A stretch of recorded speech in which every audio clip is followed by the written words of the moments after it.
Celestial love. Watch as the moon and the sun collide over northern lights. That Pablo Picasso painting the night across the open water. The roots give birth to the dancing leaves, whispering to each other. Our hearts are breaking as our mother grieves, and she cries, and she cries, and she cries. I only gave you one earth, one sky. You've got to share it.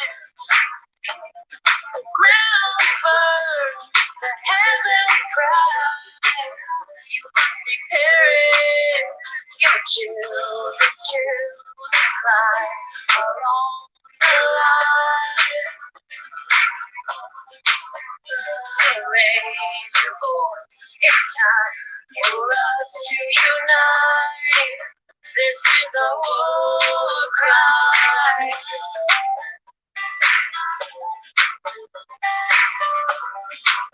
This is a war cry. From the start of creation, she's given all things like sweet salvation. Let's take our wrongs and make it right. Material distractions, blinding our naked hearts. Welcome back, everybody. We're going to go over the announcements first, and then we're going to check in with our trackers and updates on activity in active areas. And then we're going to go into tonight's teachings, which we're going to show some clips of the documentary and just show you a little bit about what it's about.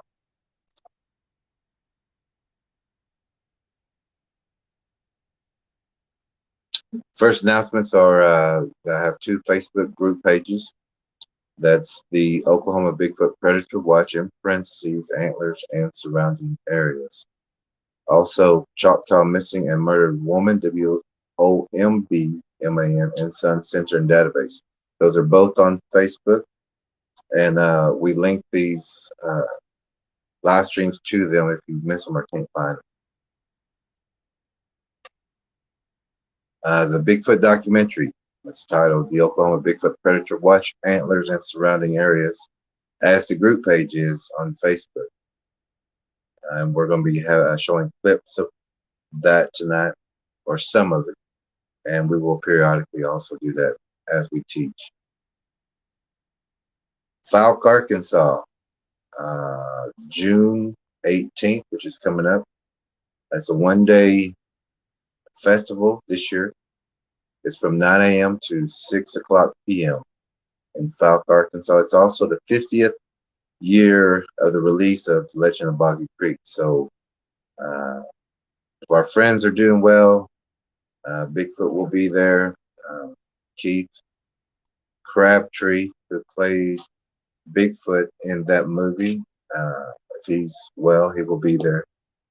That is his place, so it will be a big monument there. So hopefully you'll get to, but he's very friendly, very nice. So I'm sure you can get an autograph, or he may be even at his own vending table, as we will be. We will be there also, and we'll have our vending table there. So if you are in the area, might want to come by and do a little talking or something, ask some questions, we will be there. Also, Texas Front Porch, that's TEX'. He has his own podcast and live stream show, and we've been trying to get together for an interview, either him, me, or vice versa. But we're going to be we have that scheduled. We just have to work out the details and then we'll have him. He's also a first-hand experienced person. We want to listen to his story and help him with any questions that he does have. And that also is coming up.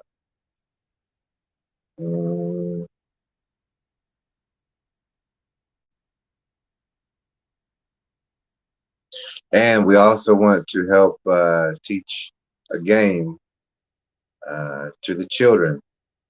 Now, instead of saying "come here" or waving and putting your hand up or calling, uh, we want all the parents to raise their hands up and turn sideways, and teach your children this, that whenever they raise their hands up and turn sideways, that the children run to you. This is a teaching tool also for the Bigfoots, because they learn from watching you and how you call children, how you call your children, or how you call your grandchildren. So from now on, if you raise your hand and turn sideways and teach your children that, that will also give you an opportune shot under the arms of where it's very sensitive and vulnerability. If you can teach your children that, raise your hands, turn sideways, and have your children come to you, or grandchildren, when you do that, the Bigfoot will also start raising his hands up, or its arms up, or human-like form, and it will turn sideways to try to get the child to run into the forest towards it, because it's watching you. So let's teach it to be vulnerable. Let's teach it to raise those arms up and turn sideways, and that'll give us a great shot. So we're going to go ahead and call our first friend. He's a tracker in Louisiana. We're going to see if he has any updates, and we're going to try to move it along a little quicker if people have updates. We want to have you also listen to those. But if there are no updates, we're going to try to quickly go to the next one, because each one either has an update, or they are in an active area right now, or may want to share an experience with you that you're only going to probably hear here. There is another channel that did play some similar conversations, but we haven't had that here. So we're going to go ahead and call the first tracker up and see how he's doing, and if everything is okay, because he didn't have any activity yesterday, but he did give us a report on a drowning that happened during the time of Memorial Day weekend in that area close to him, which we did have a lot of people, or we needed more people out watching for the Bigfoots that we talked about, who are called the water spirits and the cloud spirits. And we've talked about thunder and lightning also. So let's give him a call real fast and see if we can't get him on the line and see if he's got some information for us.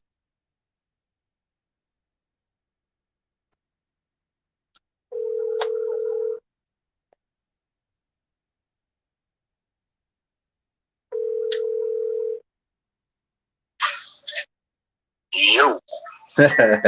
How you doing tonight? Oh, I guess I'm gonna make it.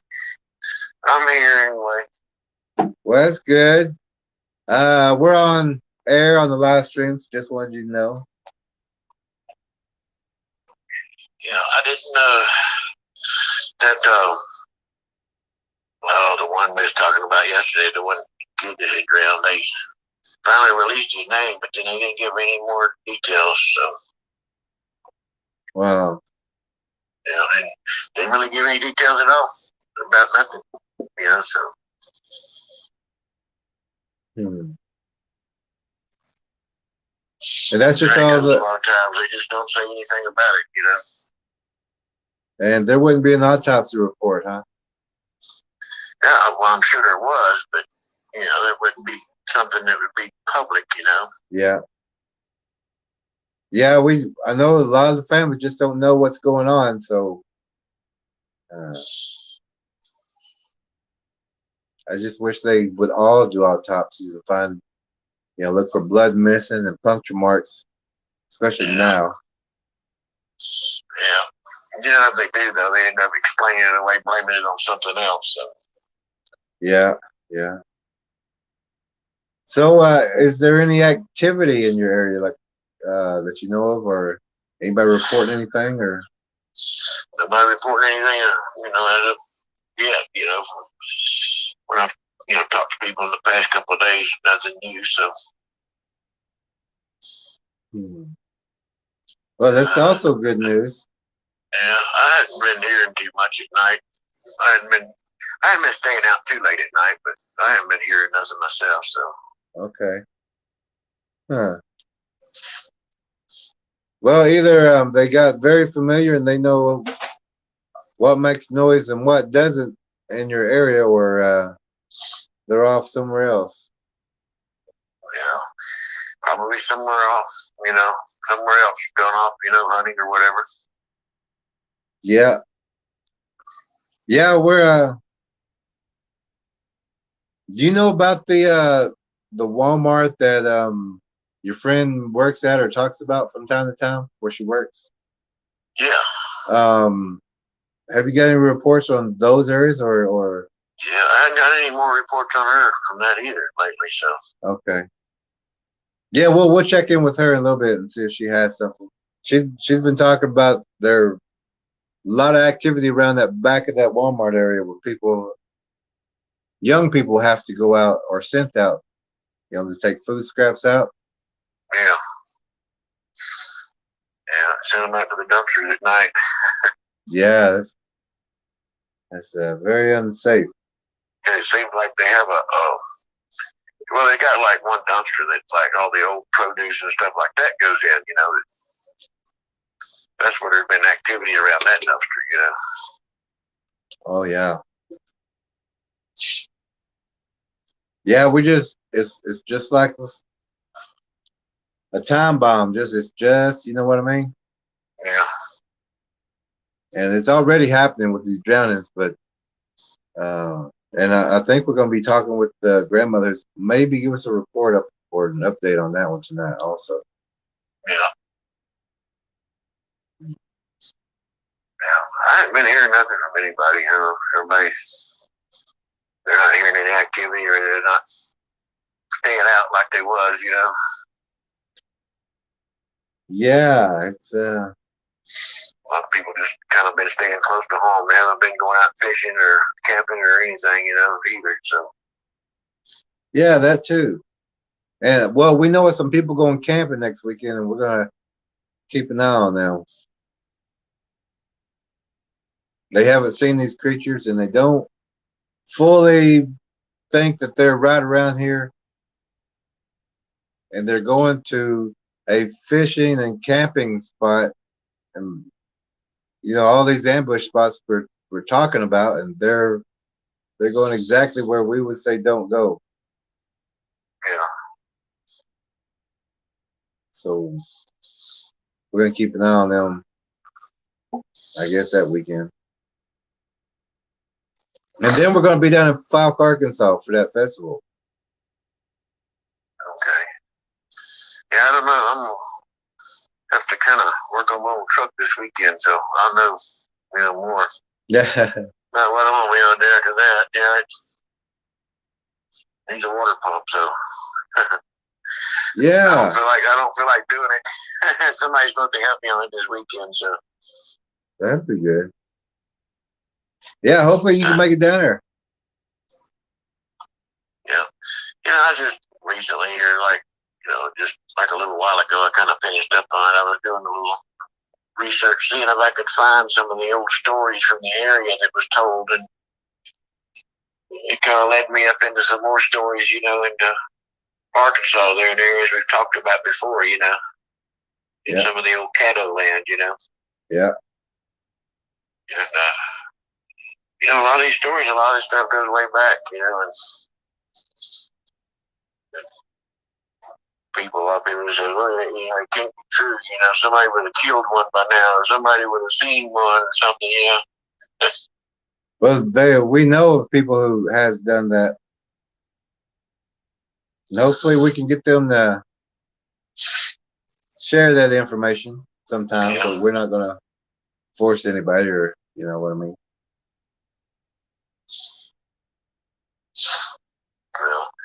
Well, something's new. These stories went way back. Do you have internet for tonight? I mean, to watch the stream? Yeah, it's spotty. Okay, we're going to be showing a few clips of the documentary tonight, so okay, I want to check it out, okay. or watch it later, somehow. Yeah, sometimes what I have to do is I may not be able to watch it live, but I can watch it later. Yeah, a lot of people are doing that, and they're telling us that they have and well, there's actually people like South Africa and those places, or Australia, that they always comment and tell us that they have to wait till hours later to watch it, I think, or something. Yeah, it's just our signal. It's just you have to get a lot better signal for live streams. Oh yeah, this one we're gonna have to move up to something else, or do something. It's glitchy. Yeah, I've been thinking about doing the same thing. See if I can switch to something else. There's not a lot of choices. Yeah. Try to switch to something else and see if I can get a better signal. Yeah, but yeah, we're gonna have some good stuff tonight. Let me check in with you again tomorrow night, and getting some more, more updates, and if any, because they're not going to share too much about the drownings and stuff. But all right, yeah, I keep digging into it. Maybe I'll find somebody that'll tell something, anyways. Yeah, and I know there's got to be some Bigfoot activity stories somewhere around there also. Oh yeah, along the river, there's a lot of them. There's been a lot of the other investigators have been here. Yeah, I'm not even sure why people investigate anymore, because we know they're there all over the place. Yeah. Well, I don't know, just going, hear people's stories, what they tell, and they go out looking for themselves, Yeah. Then they don't find a track, or they can't get something on video, then they remain skeptical about it, Yeah. They're not there long enough, but it's like I told you before, they know when there's something that's out of place. They know when there's a stranger around. Yeah. Well, we talk about things like that also in the DVD, about how they distinguish between hunters and campers and people who are trackers, or even Bigfoot people who are whenever we go into the forest, we go in a different way. You know what I mean? As far as tree to tree and bush to bush, and they distinguish between that also.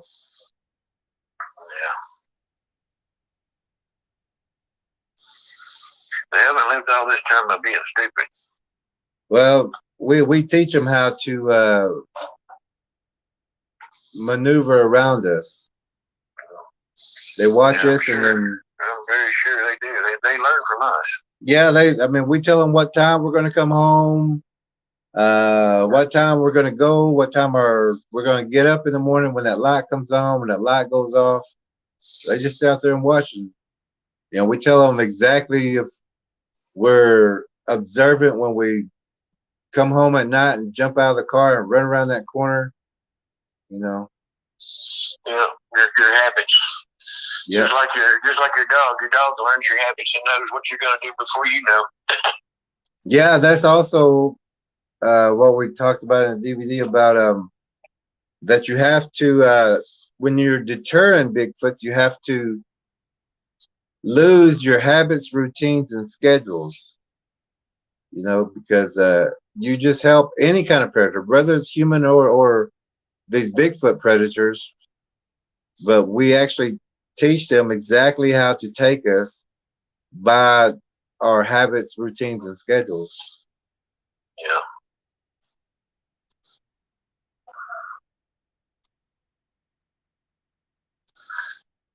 Yeah.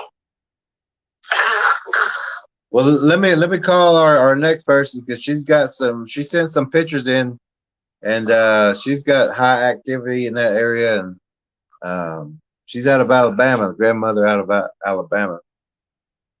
Yeah. I do know some people that I just had to remember. I don't know why I forgot, but yeah, in our little group, some of the women kind of go off and do their own little hunting and everything. So they were supposed to have been out today, and I haven't heard from them. I imagine I'll hear tonight, but later on, but see what they come up with, see what they found. So is that in your area, or you just? Yeah, it's in my area. I know you got an active area over there. Yeah, sometimes the women, they kind of like to get off and do their own thing. They won't go with the rest of us, like what we do. Yeah, like we were talking about, this is the time that a lot of women come up missing. Yeah. Right, and people are reporting, the Bigfoot's having the babies around February. About that gestation period of taking women about this time, and then having.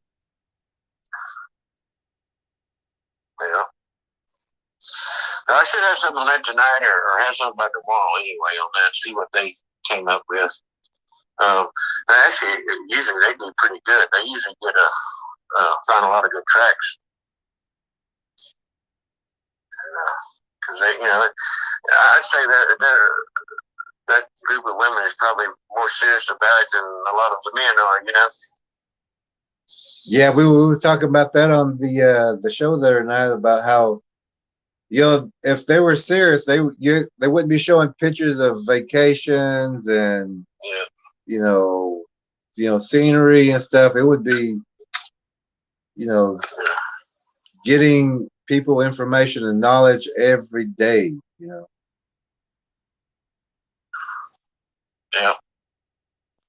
Yeah, but if you can't keep us up with the women out there too, who's on their are they having like an expedition, or are they just camping out? They just they'll go out and most of the time they don't camp, but they'll go out pretty early and they'll stay like all day, and usually stay, almost right at dark, and then they'll get their vehicles and leave. But good. They usually do pretty good in the area.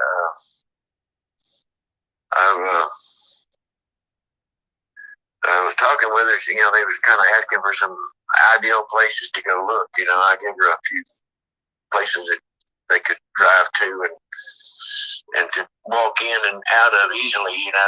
And I hadn't heard back yet.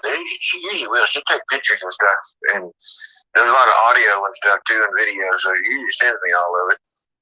Oh, good. That's good. Anytime they find something, they want to go tell you. So. Yeah, that's awesome. That's great news. Well, okay. Hey, we'll check in with you tomorrow, especially on that too, and hope they got some great news. Okay. Yeah, I'll let you know. All right, man. That sounds good. All right. All right. I'll talk with you tomorrow. All right. All right. That was a friend of ours. He's also a tracker, one of the best trackers that we've tracked with. We was invited to his area at one time for the people who are probably the first time or something here, or recently have joined. But we went to his area, and at first I kind of think he was kind of testing us, as far as our tracking skills, because the things that we do are extraordinary, but they are teachable, and we do and have taught that at some of the tracking camps that we give. But so it kind of seemed like he had, which a lot of people do every time we go visit. It seems like they want to test us to see if we can find Bigfoots in their area, which we do, of course, in every area. But he had asked us to go to this one spot which he's never been, and do some tracking. He said he's heard things, of this place. And he, on the way there, he was spotting, all the tracks, the stud horse, the coyote, but there were also single tracks, or small groups, which it should have been abundant there. But we got up there and we kind of, while he was going one way, we followed the tracks and did what we do. So we did get kind of separated for just a moment, just for maybe 30, 40 minutes. He is a tracker. He knows what he's doing too. So he went up, back, I would say, back west of us. Well, we went more north. And that's also where we follow the ravines and the signs that the Bigfoots use. And that led us to one of the bigger structures, but it was a sight to see, I guess you would have to say, plus all the activity that was right there. But he's going to check in with us tomorrow. There is another group of expedition people who are out of there tonight, I believe, or today. They do come in before dark, which is good, and I do recommend that. Always be safe, and hopefully we'll have that report tomorrow of what they found and everything, and maybe some more updates on the drowning Bigfoot. So we're going to give our next friend a call. She is a tracker of ours. She uses the techniques that we share here, and she has been deterring Bigfoots from her area.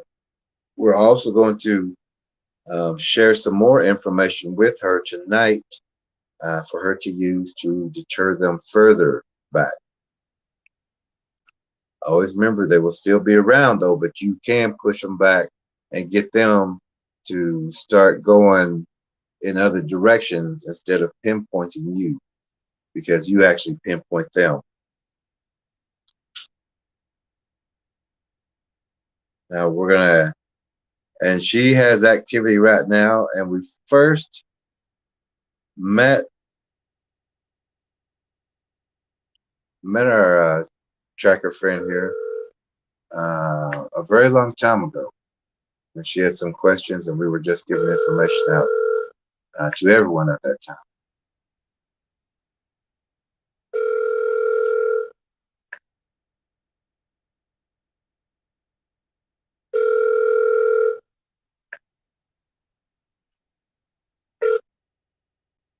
The email subscribe. Now I'm gonna try one more number because I always, and I'll correct it right here if this is wrong.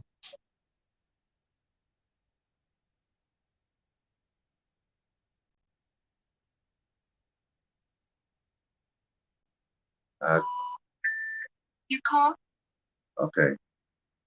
So that number was correct. Now we're going to give her a call back in just a little bit. She does have important information that we need to know, and to help her with a few more things on deterring Bigfoots further away from her home. We got another person that we're going to call, which is in actually the area we just talked about the Walmart.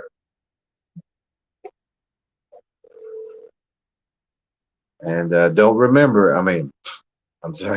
don't forget, we will be showing a few clips of the Bigfoot documentary. Hey, how are you doing? I'm Good. So we're checking in. We're finding out new activity, old activity, any new updates or activity, or things like that that may be going on there. Yeah.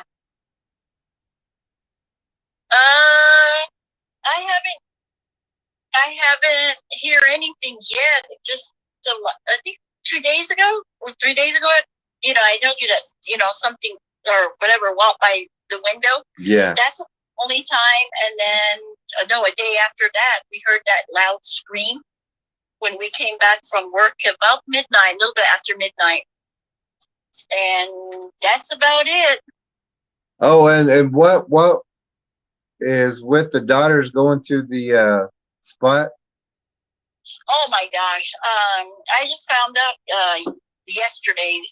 We're coming back from Walmart, and I was telling my daughter's boyfriend, I said, you know, I usually see like glowing eyes from these trees back here. And then my daughters were telling me, oh yeah, we were telling him about that. And the other night, Mom, we all walked to where Merv and Josh saw the Bigfoots over there in the woods. We took him back there. We went walking back there. We were throwing rocks into the trees, and we didn't hear anything, but we kept walking up and down that road, and I'm just like, oh my gosh. So I told him, you know, you're not supposed to I told you not to go back there. And I haven't really, that's all that, you know, I got upset. So that was it. I just cut that off. I was going to ask them more to see, you know, because I don't know if he heard anything, if they're lying to me. I don't know, but for sure they went back there. I would be upset myself. Mm-hmm. And I told him, I said, what if it drags into you know, back there? You never know. Yeah. You guys can run that fast. I said, those things are fast. And people just really don't put themselves in that situation. They just don't. Yeah. I just don't understand. I mean, my brother, my son seen it, and I was talking to my son last night about it. And I was asking him more questions, you know, because at first he didn't really want to talk about it. Because I told him, yeah, you know, Matt Moneymaker and they want to talk to you about what you saw back there. They saw, you know, all that, the video you guys took. And he's just like, you know, he's the type that was like, I know, I don't want to be on no TV show. I don't want to be on camera. Nothing like that, you know. Yeah. Nothing like that. People are going to think I'm crazy, that we're crazy. And he said, we did see it. I mean, people are not going to believe us. And I told him, I said, I believe you. And there is something, you know, there is that Bigfoot standing in the tree. I said, it's, you can see it. So then he said, Mom, I don't want to talk about it anymore. I said, okay. So I let it go. And that was a couple of months ago, you know, until yesterday I was asking him, I was questioning him. And he said, Mom, it was big. It was really, and then he was measuring, you know, inside the house. It was this tall, about 7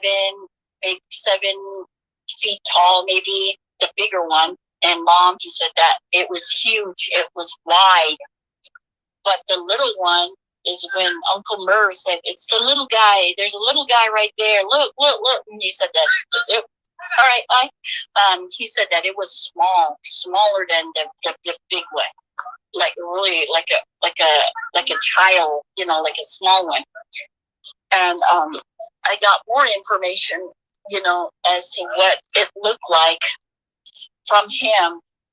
And he said that it was a little bit, okay, he said it was a little bit smaller than him. And my son is 5'7". And he said it was smaller than him, but the bigger one, he said it was tall, like 7 feet tall, maybe 8, but bigger, like wider. Yeah, those are what we call juveniles, like the younger ones. To about 12 foot is what we call a juvenile. Oh, wow. So they're still the little young ones. But he was telling me that it was, you know, like heavy set, you know, like bigger. Yeah. Or like heavy set than the little baby one, you know, the one that was a lot smaller than he was. Mm-hmm. And he said that first he said that I thought my uncle saw the bigger one when we were walking down, and he said that he had the camera on the bigger one. But what my brother was looking at was, I guess, a different one that was back there. And then that's when he seen the little one. So my son had the video towards the trees, and that's why he was shaking, because he said it was. He said that Bigfoot, the bigger one, was closer to them on the right side, and my brother. I don't think he's seen the bigger one that my son had seen. Him. That's why my brother was walking down, and it's a lot longer. The video is a lot longer than what I sent. Yeah. My brother has the original. That the shorter version that I have. And that's what I told my girls. I said they'll be running back there, and they already, I guess, took my daughter's boyfriend. He's visiting from New Mexico, so they wanted to show him where the Bigfoots were. So that's where I took him. Yep, and I was upset. I was just like, supposed to go back there. Hey, I want to play this clip of, the bouncing in the trampoline in the backyard. Remember that one? Yeah. If you listen, I can hear your granddaughter and the baby. There's two voices, and it's the baby's voice that says, "What is that?" Yeah. And then the one that's louder, the louder one, where she says, "What the heck is that?" That's my daughter-in-law. Well, that to me sounds like the baby.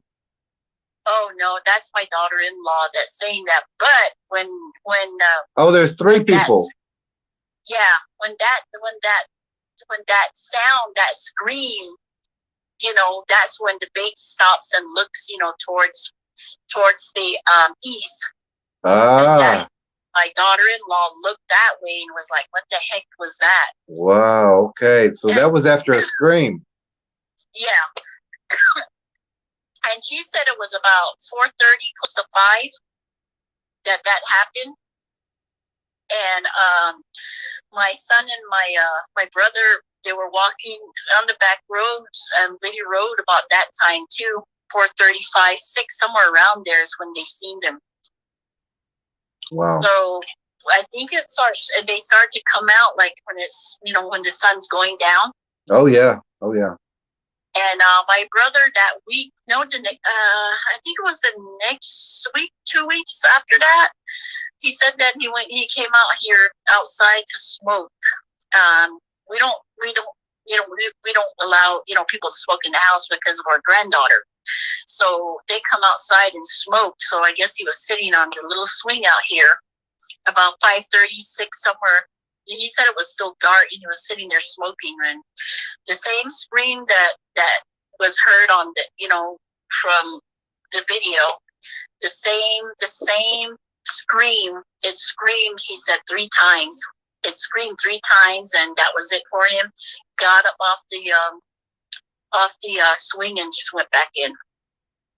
Oh wow. And, he was telling me this was really early in the morning. So I told him, I said, yeah, you can hear, screams, certain times. And, but that's what I heard too. That night when I came back at midnight with my husband going back in, the same scream. I was close to the door and I started banging on it. I was like, somebody better let me in. Yeah. I was trying to mess with the door, the key. And I started banging on it, like, somebody let me in. Open this door. My daughter ran. And what is it? I said, I heard something scream, and I went in through the door, and my husband was just slowly walking in. Oh, nothing will happen. I was just like, that's how people die. It is. Yeah. People get careless. Yeah. Yep, just like what my daughter said. My native side said run. Yeah. Said don't go in there. My white side said you're gonna die. Yeah. I was like, Colin. My white side wanted to go explore, Mom. My native side said, bitch, you're gonna die. Oh my gosh. They So said, I let's, looked at him like, "Ooh, it's gonna be your own fault." I went in through those doors real quick and still trying to walk in after me. I was like, oh my gosh. But yeah, there's trees and stuff around us. I mean, and there's nobody outside this time. You know, no kids, nothing. Like now, I'm sitting outside by myself. There's nobody in the neighborhood, no kids, nothing. yeah, I think everyone knows there. I think so. They just don't like to talk about it, or you know, they know that it's here, but you know, they just keep quiet about it. Yeah, I know some places where they know that they have Bigfoot activity, they won't tell you, but they'll say be in before dark, and you know. Yeah, that's what one of our neighbors was saying. You know, these people don't run around on the road or you know walk around, and I mean, there's nobody, and I'm pretty sure they hear those screams, but you know, they just go about their business. Yeah. And you know, we don't hear that kind of stuff on the res, so it's just right there in those trees. I told them, I said, it's just right there. The tree line starts from there, and it's just nothing but forest all the way to the back. And I told my son that. I said, don't be walking on the road at night, because he goes to his friend's house. He used to, but after it followed him, and twice, he doesn't go to his friend's house at night anymore. His friend just looks like a cross on 171. It's just not that far away. There's some more homes on the other side of 171. So it's not even a half a mile, just right across the road, and there's trees on both sides. His friends didn't come visit him? Oh, they come, but you know, I think he just gets bored, you know, staying home and stuff, like, especially if it's really hot and somebody wants to do something outside. Now he don't go outside. Good. I mean, as long as it's a secure area and you do your checking, you know, have fun, but we got to be safe first. Exactly. And seriously, now he doesn't like go roaming around on the back roads, or, you know, my daughter sure did, and took my oldest daughter's boyfriend back there and showed him where it was, and you won't catch me. I'll be in my vehicle. No, let's just been tried back there. Yeah, just give them directions next time. So, Yeah, and it's scary, you know, especially if you know you have a flat tire or something back there. There's nobody back there. Mm-hmm. Yeah, and if you have a flat tire back there, you know, we talk about that as the drop and pop. You know how the Bigfoots will leave a sharp stone or a bone? Yeah. Even like branches, they'll throw trees, like small sticks out there, but if you look at them, they got sharp points. Oh, wow. And we always tell people, don't run over any branches, any short sticks or stones out here, because especially whenever we're in Bigfoot, occupied areas that we know that we expect them to try to pop our tires. Yeah. And especially back there, it's about this time it gets dark back there. I mean, it's still daylight. I mean, but back there in the tree line, I mean, it's trees on both sides, and it gets dark. Huh? Okay. It's in the room, I think. But yeah, it's crazy. But I told my daughters not to go back there. Good. Hopefully they'll this time, because you never know. It's scary. It is not. I wish. Well, have you been using the car alarm or anything like that, or? The other night my daughter did. I think the keys were in her pocket, and the alarm came on, and she took forever shutting that car alarm off. But it was just, something that happened. It wasn't really for, to scare off anything like that. Well, when those things happen, It's for a reason. Oh, It's usually well, not that, an it's usually not an accident, but we take it as an accident. yeah. And like I said, something walked by our window. Something brushed up against the back window at first, and I told my husband, I said, "Did you hear that?" And he was just like, "I didn't hear anything." And I know I heard something. So he was like, "I didn't hear anything." I said, "Oh well, okay." So then I started watching TV, and then I turned off the TV, and then the street light across from our neighbor's house, it can shine in through the blinds, from the window. And it was like a dark shadow that walked by, and I was like, "Did you see that?" And he was like, "No." I was like, "Oh my God." He went by the window, and he said, "You're just scaring yourself." I said, "No, I'm not." I think it looks like he's avoiding looking at the places where you would catch him. Yeah, and then he says, "The gate's locked. The gate's closed. Nothing will come in." I said, "I heard they're real big and they can, step over yeah. fences and stuff." Yeah. And of course, he's just trying to find find things to where it's like it's not Bigfoot. It's just something that's not Bigfoot. Didn't your neighbors build a big fence? Yes, behind the house. See?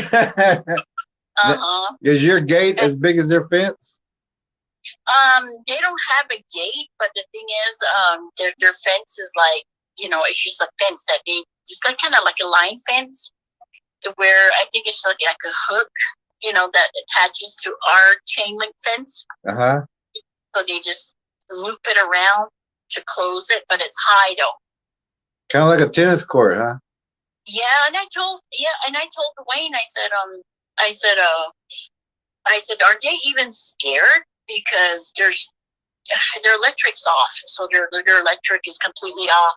So from their house all the way to to the tree line, all the way back there, it's dark. You can't see nothing. You can't even see your hand in front of your face. That's how dark it is back there." And I said, "They're not even scared to be sleeping in a tent?" And he was like, "I don't know. There's nothing around here." But sure enough, a couple of days later, they had that fence line up, and I haven't seen the guys over there yet. But I was gonna ask him. I was gonna be nosy and say, "Why did you put that big old fence around your house?" Yeah, but be honest with them too. So we're having activity. We've had people come out, and we've got Bigfoots on trail cams and things like that, and we're talking with other people. So are you having something, or do you know anything? It'd be great to. And they removed their tents, what they were sleeping in. Oh yeah. They're gone. They have an RV parked back there now, big old RV. Yeah. But the thing is, there's nobody over there for the last 2-3 weeks now. I don't know where they went, but there's nobody over there. I don't know if they just left, and I don't know what happened to them. But if they come back, I'm gonna sure ask them. I'm gonna say, is there a reason why it's like that, and you guys are not sleeping in the tents anymore? But yeah. Do you know if they had like a realtor, if they rent that area? I think it's their own home. Okay. Like, yeah, their own land. Yeah. Well, a lot of people get some very good deals. Yeah. And which a lot of times, whenever there are good deals, it's because Bigfoot are, the predators are on that land. Yeah. And so they really don't last long, and it's a quick overturn of money back to the owner. Oh, that's probably why. Because one of my old coworkers, she lives like right by the post office behind there. It's not even like maybe a quarter of a mile down. She bought land for I think she said $1,200. It's like an acre. Acre for $1,200, and I was just like, "Wow, that's real cheap." Yeah, sure that's is. Real cheap. I wonder why, Yeah. And then across from where she lives, this is on the right side of her land. And then across the street, she says she bought it for another acre for 800. There you go. So I was thinking, why, why so cheap? And but when you go out there, to the realtors, and they're like, okay, I want 10,000 for 1.5 acre, Yep. something like that. But here it's like 800, 1,200. Oh yeah, And, yeah. yeah, and I was asking my husband. I said, "Wonder why it's so cheap?" And he's just like, "I don't know." Yeah, that's they have Bigfoot and predators on that area. People don't last long in those areas because of the activity and the safety. They want to move their families, and then now they still got this contract which they can break, or they can sell to someone else real cheap to get out of it. Yeah. But they want to move their families. A lot of them. I would say that family probably moved out. I think so, because the person that lived next to them, she was telling me that they had moved away, and the one across the street from them, something happened over there, and the wife sold the land that she bought for 800. So I'm not really sure what happened on those two properties, but I mean, she got it real cheap. Yeah. Yeah.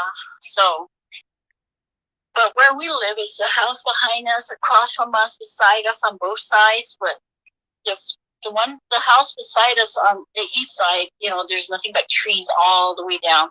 So that's what it starts from. It's just darkness back there. Yeah, it doesn't sound like a great place to be, really. Yeah, and right next to that house, there's like a church. And before, when we come back from work, you would look towards the church, and it would just be dark behind the church, like real dark. But I noticed last week or the week before, we were coming back, and it looked like they put up a street light, like 2 street lights. So now the tree line back there, it looked like they pushed it a little bit back, and there's street lights on the west side and the east side of the building. So now they got street lights back there. And I told Dwayne, I said, maybe they're doing that because there's something, maybe they come around. It is. Yeah. And they know there. And there's like a playground back there. Oh. And I said, they probably watch the kids back there, like after church or something when they play back there. I said, they probably watch those kids. Yeah, that's exactly what they're doing. Mm-hmm. So he didn't even notice the street lights. I did. I'm glad. I'm glad you're paying attention. I didn't know. I didn't notice it. He doesn't. I don't know. For me, you have to really be aware of your surroundings because you never know. Yeah, and at that church, they're only there for a little time. Yeah. And they got that much security and lights up and things like that, and that's only for that little time that they're there. That's scary. Yep. So y'all need more lighting around your area. Yeah. I have a back porch light, and then I have one of those big lights.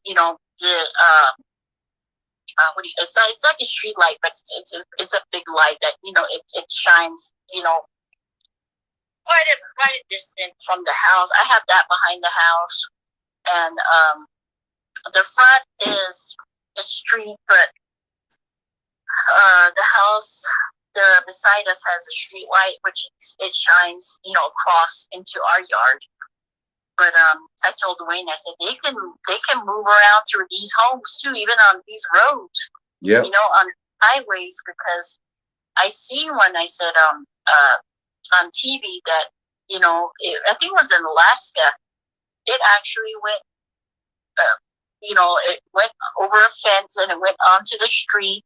It went and traveled, quite a distance, and it was just roaming around in somebody's neighborhood. I said, they can do that, because I seen it. And he was like, no, they don't think they roam around where the lights are. Yeah, but I said, this thing was roaming around in the streets. I think they do, like in the dark areas. I think they kind of avoid the lights and stuff. But I believe that they would be roaming around on these roads. Yeah, any dark area, and we've gotten great tracks, and we've seen them in thermals in towns, around homes and things like that. Yeah, they're in homes and cities. That's crazy, and they're getting closer to these homes too, like really close. Everywhere. Mm-hmm. And there's more. I mean, there's probably a lot more than, they say that they don't, it's a miracle that you see one, but, there's more than one. Like what my brother and my son seen, back here on Libby Road. It wasn't one, it was like several. Yeah, we've, in that DVD, I think there's a couple in there that, I don't know how many, but there's a couple in there.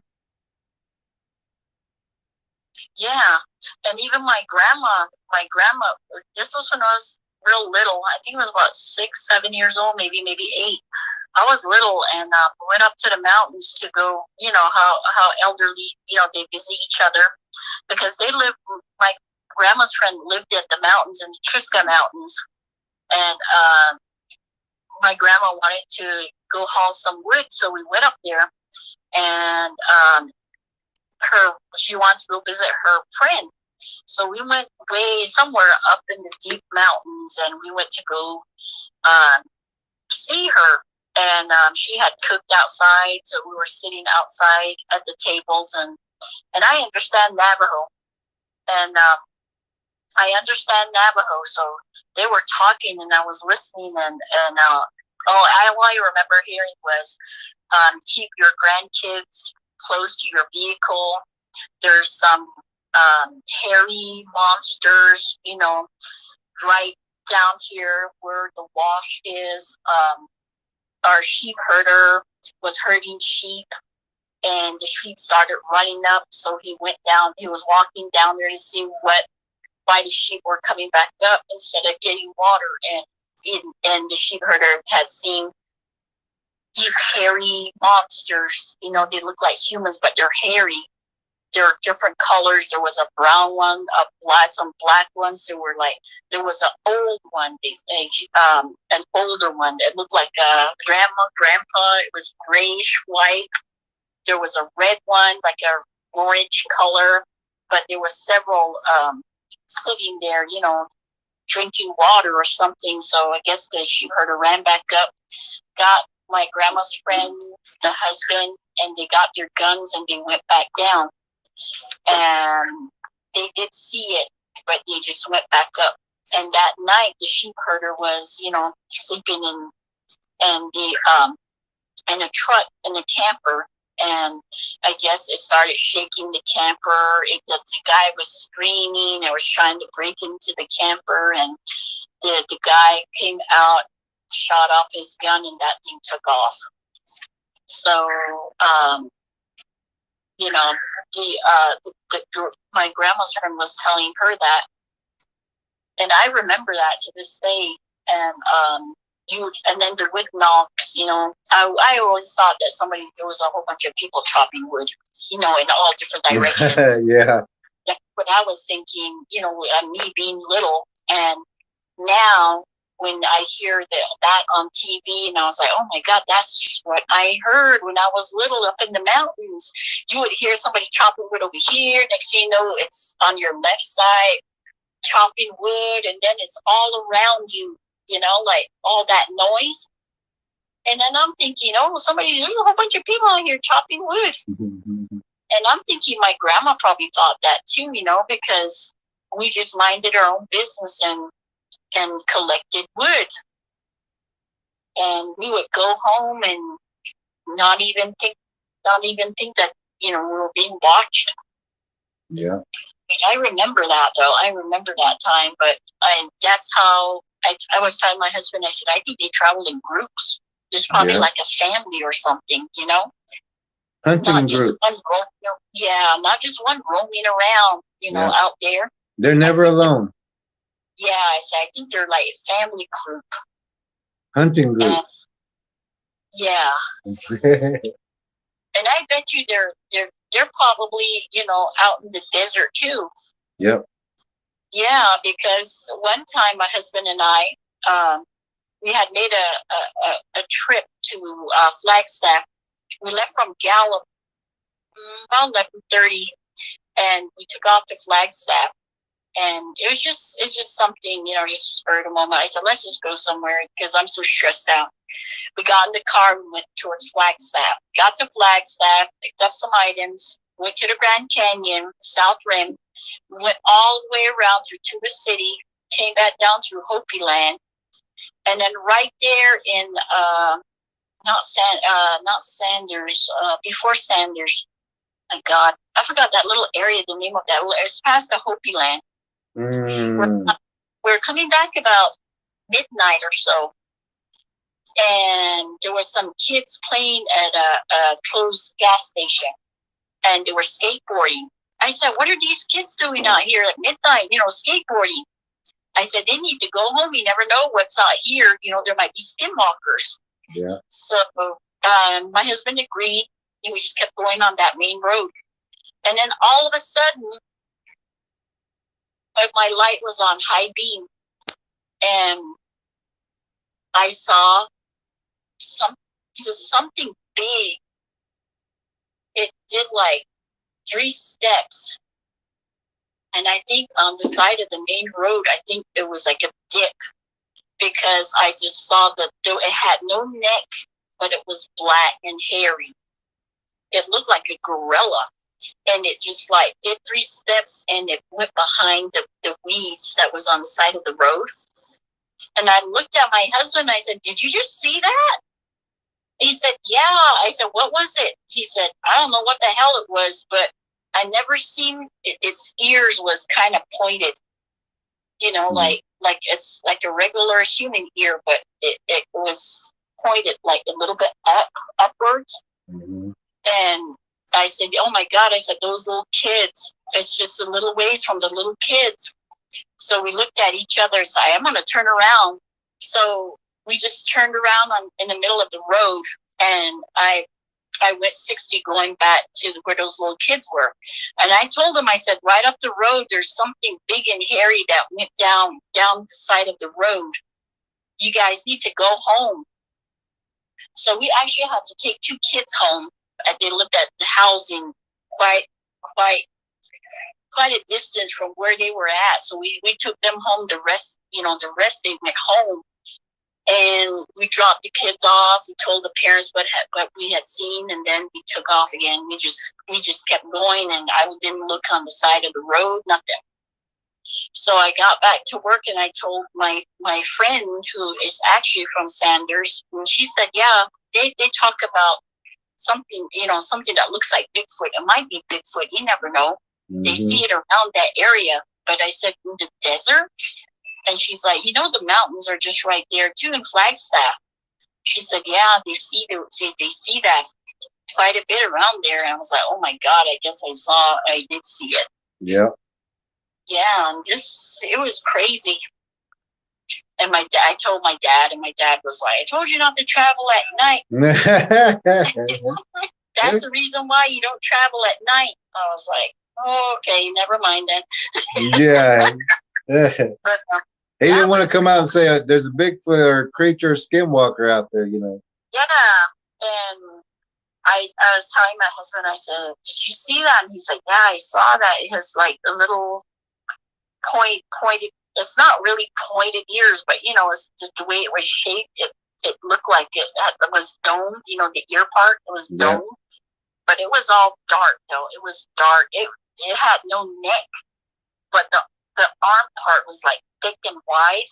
I mean, it kind of looked like King Kong, like the way it looked when it went down. Yeah. but it was scary. And then to be traveling, from there, no stores open, no gas station open, and you're in the middle of nowhere. And I thought, okay, well, as long as we make it back to I forgot what it was called, the four corner something. Anyway, it's past Greasewood, towards Greasewood. As long as we make it there, there's a gas station right there. Hopefully, it's 24 hours. So we were like at 3/4 tank. So we took off. I mean, I went like 75 to 80 on that road. Yeah. So and I ain't looking back. By the time we got to that 4-way, the gas station was closed. Burger King was closed. But I was at a half a tank. I said, this can take us all the way back to Winter Rock. We'll be fine. So from there, I took off going 80 again. We made it back to Winter Rock within 45 minutes. Good. I was just like, that was, I mean, it was weird. I mean, to see something like that, in the middle of the desert. Well, it's not desert. It's just, well, the res is kind of desert, but there's, trees and stuff and mountains and stuff. But, I mean, I was just like freaking out, like, oh my God, what did I just see? Yeah. And I totally forgot about that until my husband brought it up again. Remember that time we seen that? And I was like, oh my God, yes. Yeah, you seen quite a bit. Yeah. And it's so weird, like, wow.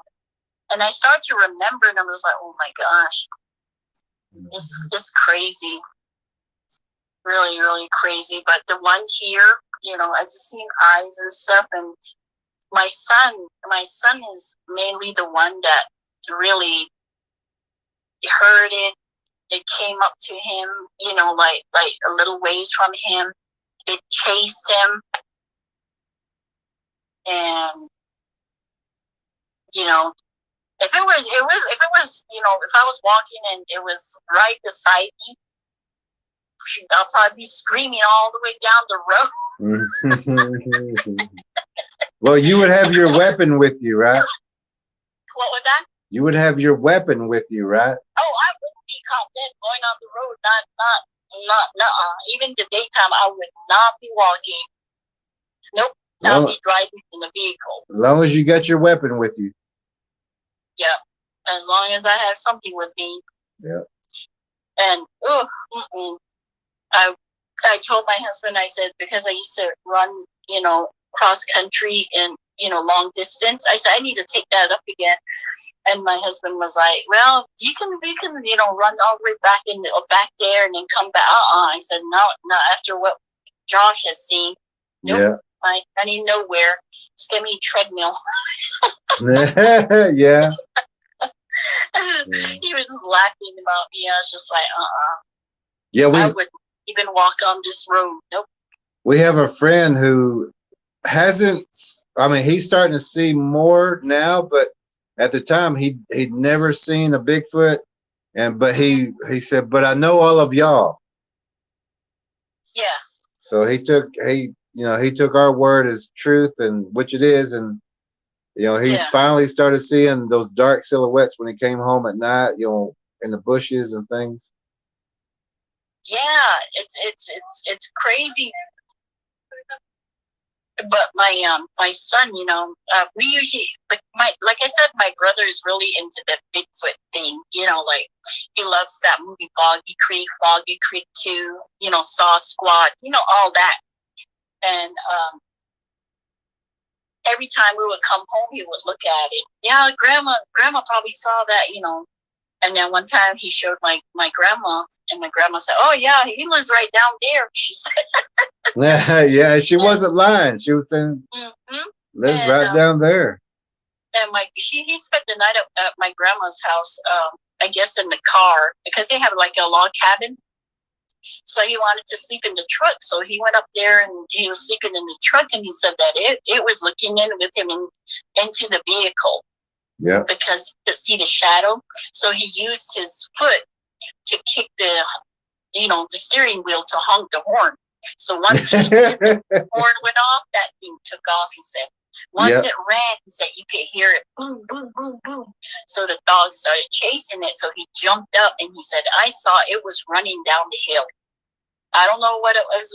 It was dark. It was black. It ran into the trees. He said, it's into those trees and the tree line, and that was it. He said. And ever since then, he's been like, really into trying to, like, yeah. I seen it. But it's so weird, how my family, my mom's side, they end up seeing Bigfoot. Yeah. And it, they came out to my brother and my son, and they showed themselves, and it's like, and I was talking to someone else, and they were like, that's very rare. That is kind of strange. I said, I know. I mean, that's very strange. I said, my grandma, I said, I don't know if you're going to believe me, but my grandma was, feeding them, feeding a baby Bigfoot, and didn't bother her, didn't try to harm her. And I don't know. I said, it's just so weird.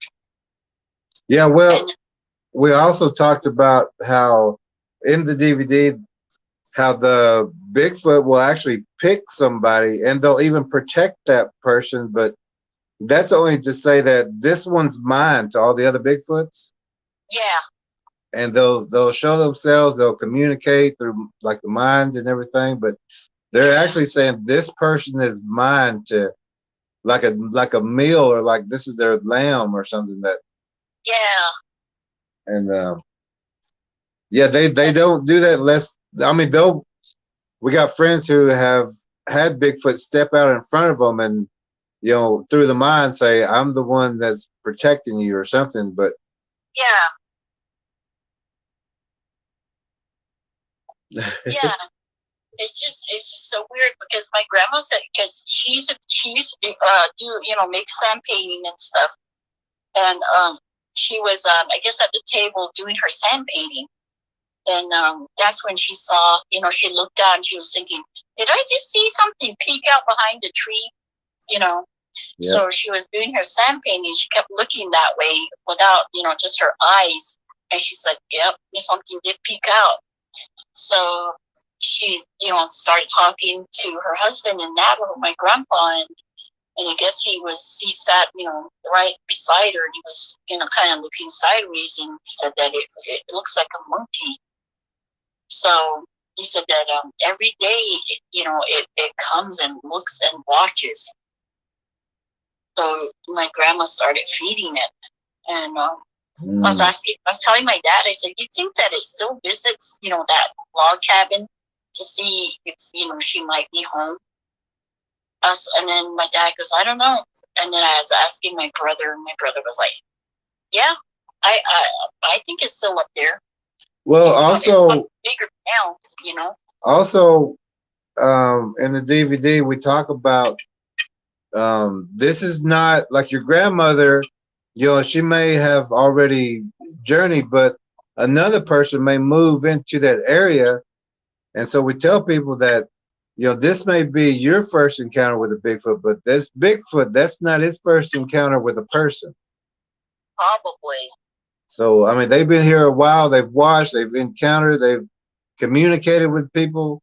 And whenever a lot of people just notice Bigfoot activity, they don't understand that this Bigfoot has just come from the house across the street. Yeah. It knows to look around your house for pet food, for trash. It knows what rooms the bathroom is, where the kitchen is. Then it just uses all that. Yeah. See, the thing is, in the mountains, in the Nabona Pass, Triska Mountains, they don't have electricity up there. So I was asking my mom, I said, what is that box doing up there in the tree? It was like a box. It's like a wooden box, but it has like what do you call it? The screen, a screen around it and at the bottom. So I asked her, I said, what is that box for? What's it doing in the tree? Oh, that's how the elderly out here, when they buy meat or, they put it in there. So they hang it up so it's cooler at night. It's kind of like a little refrigerator, but you have to like cook it, the very next day or so. So that's where they put meat up there. So I was like, oh, okay. So I was telling my brother, I said, maybe it wanted that, maybe it wanted the meat that was in there, because my grandma was telling us that, something had gotten into that and it took the meat that she bought. Yeah. Oh, yeah. Yeah, I was telling my brother that maybe it wanted the meat. That's why that the little one, kept coming around to see if there's food, because whatever got into that, obviously took food. Yeah. So, Also, Bigfoots who are around people a lot of families back in the day used to bury their families right on the land, and these Bigfoots are actually grave robbers. They'll dig underneath and eat people who has passed also. Yeah. And you'll see them also at the fresh graves and things like that. That's why you'll see a lot of ghost hunters having encounters, especially when they have fresh graves out there. Yeah. See, I was asking my mom about that. My mom was raised up there, I guess, herding sheep and stuff like that up in the Trusca Mountains. And she said that they didn't have a car, so they would have to herd the sheep up the mountain. So I was asking her, I said, and they didn't have no horses too. She said that as we were kids, we would have cans and stuff. We would chase the sheep up there to graze and chase them back down. So I asked her, I said, did you guys encounter anything? Did you guys see anything when you guys were doing that? And she said, no, we didn't really pay attention. We used to just play, and stuff like that. But my cousin Nick, he has his mom still had sheep, so I guess his mom was herding sheep up there too, and the dogs were barking, so she went to go onto the pasture, and she was looking down the pasture, and she told her son that something hairy was chasing around trying to catch the sheep. So she ran back, got her gun. Her husband, as old as she was, they went back down, and it had taken a couple of her sheep, and they were like torn up. And that's when they were telling her sons are about the same age as my brothers. They were like probably in high school then. And my brother said it's probably Bigfoot.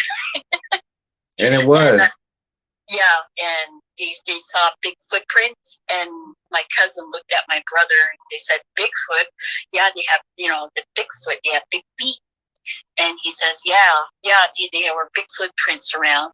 Were body parts of the lamb and stuff, blood everywhere, but they had big, prints there in the mud.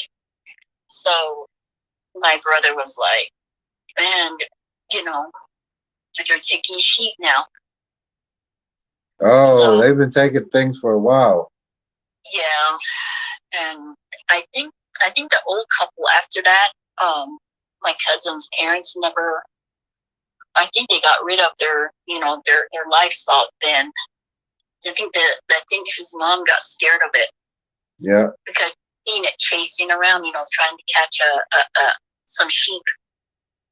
Yeah, that's also like where we're at. We make sure we chase off the deer, the squirrel. We basically say the deer and the squirrel, y'all have a whole forest out there. Don't come around our house, Yeah. Because that's food for a Bigfoot. Yeah. And they will come in because that deer and that squirrel, armadillo, whatever, raccoon, they're looking for a safe area. So they're coming to where people are, and the Bigfoots are coming in with them.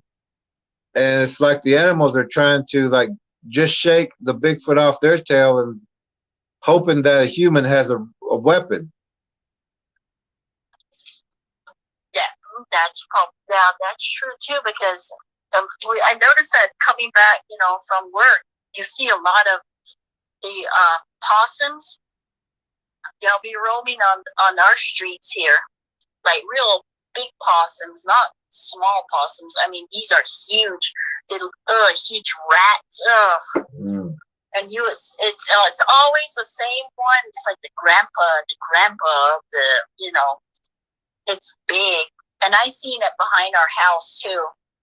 I don't know how it gets in through the fence, but and it's hanging around here, and then some other possums, and it's so weird that what you're saying. There's a lot of strays and stuff that are in our neighborhood, like cats, dogs. There was ducks and chickens, but I noticed that they're not around anymore. The ducks that used to roam around on the streets, Mm-hmm. I don't see them. I was asking people, like people down the road, whose, ducks are these? And they said nobody's. They just let them go, and they roam around on the streets. And the chickens roam around, and the roosters roam around the streets because, of the snakes that they don't want coming over to the homes. So the roosters and stuff are good, I'm hearing around. I'm hearing like 3 sets of birds.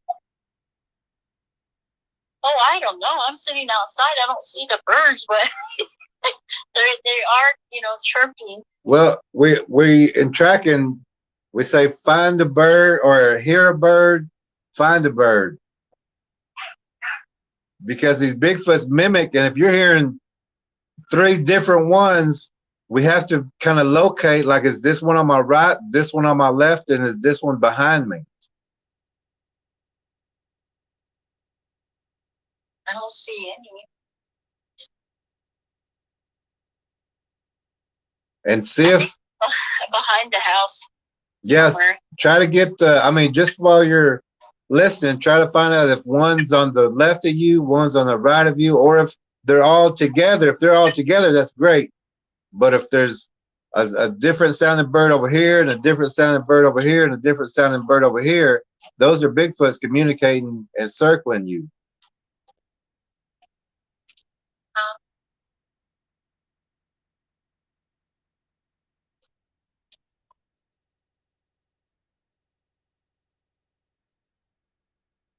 They're on the east side. The east side of me. Okay. Like where the tree line is, like the forest area. Yeah. What's the dog barking at?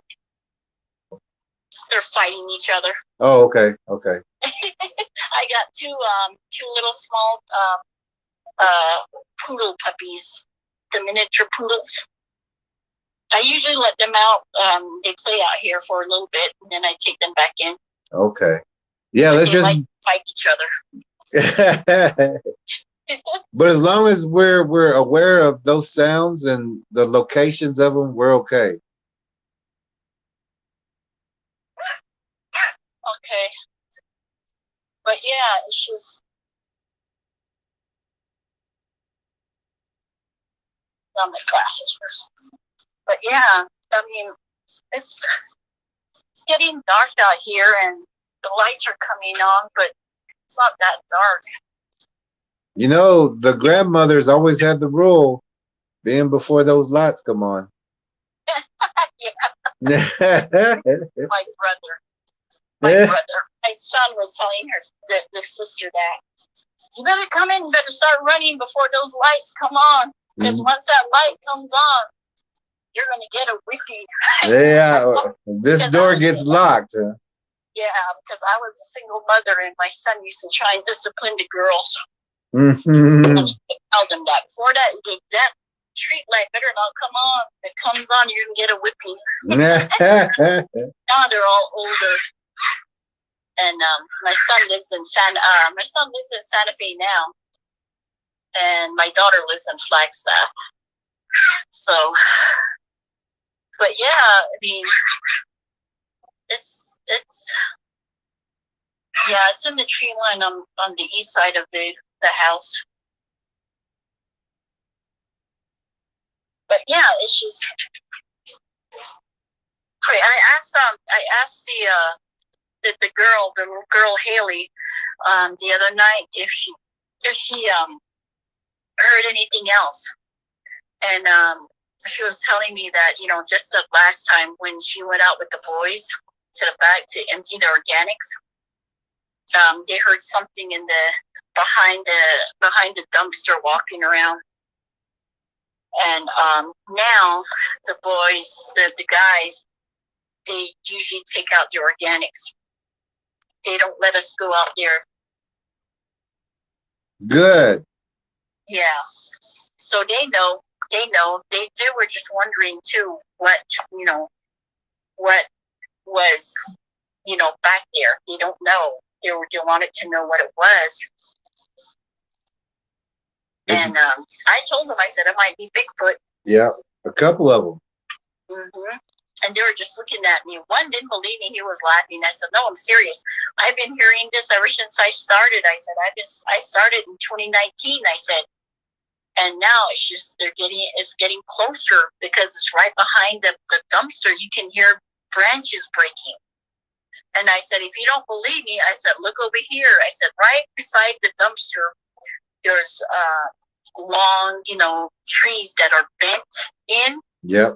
It kind of looks like it has a nest in there. I said, look at this. Who's going to bend trees like that? I said, homeless person? I said, no. Mm-hmm. And he was just looking at me.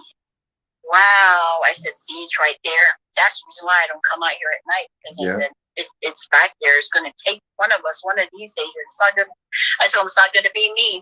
That's right. Good for you. So now the guys take out the organics before it gets dark. And that would have never happened without you. Yeah, I mean, they don't believe. And I'm going to be honest with you. They don't even believe. They didn't believe me when I told them about all the stuff that happened, and they were just like laughing and stuff like that until the little girl heard it herself and the two guys. And my friend Thomas, he's the one that seen it. He was like, I want to see what's back there. Bends down, see it. There's something standing right there. And just he left me. He left me. He started running. I said, you don't run from an animal. I said, stop running. Well, this one's a little different. This one's just a full predator. Yes. So it's okay to go ahead and get inside as quickly as possible on this one. Yeah, it's crazy. I mean, but I didn't think that there would be. Well, I knew they would, be like in kind of like families, like a bunch of them. Hunting groups. But, yeah, but in the movies, it's always just one. One. Oh yeah, they want to make it sound like it's harmless, but it's a predator. Mm-hmm. And what my son and my brother, that video, there's several. Yeah, yeah. And I was looking at the map, the aerial map, where the tree line starts, where it ends, where's grass, where's roads. And it was so weird, like in one area, it's nothing but trees, no roads, nothing. And then there's a road, and then there's grass, and then there's tree line again. Yeah. And I'm thinking, how did they get from here to here to here to here? And then there's the main road. And then Mannytown, it's just town just right in the center. And trees around too. And then Walmart, you've probably seen the aerial, view, and it's just trees all the way around. And homes here and there. But it's crazy. Yeah, it sounds like just a big trap, really. Yeah. And I seen Monster, was it Monsters and Mysteries? Monsters and Mysteries. I think it's Monsters and Mysteries. This one TV show on TV, and it showed Mannytown and Wally and Toledo Bend. I think it's called the Sabine Monster. Was it Sabine? No, the Sabine thing. It's called the Sabine thing. And it actually shows Mannytown, of a guy hunting and sees one. But it's, it's like in the early morning hours. But here it seems like there's more activity, like 4:35, somewhere around there. Yeah. And then real early in the morning, like real early. That's And usually about the time we get up around here, around 3 o'clock, somewhere like that, between the most active time. Yeah. We're always up around that time because we know it's the activity time, and we just try to see if they try to mess with us, or because we're loaded down here. Yeah. Yeah. Here it's mostly too, when there's lightning, like a thunderstorm. Mm-hmm. It's like you can, if there's lightning like further, up like in Florine, and you hear like yelling, and it's like, I wonder if they're afraid of the lightning or what's going on here, No, those are Bigfoot groups called Lightning and Thunder, and they're just having a feast time. They're killing right then. Oh wow. They're having and that's what they consider a good time, just massive killing with like deer and things. Yeah. It's like their kill time. And I remember in 2019 when we first moved in, it was in December. And, December is it's cold, but it's not like the cold we're used to, like 30s, 20s, degrees, nothing like that down here. It's cold, but it's not cold. And when we moved in that night, it kind of felt weird, just like somebody's watching and all that. Then a couple of nights later, I told my husband, I said, I don't know, out of nowhere, I woke up and I heard yelling like, like, what in the heck? And then all the dogs started barking. So I told my husband, I said, somebody's yelling outside.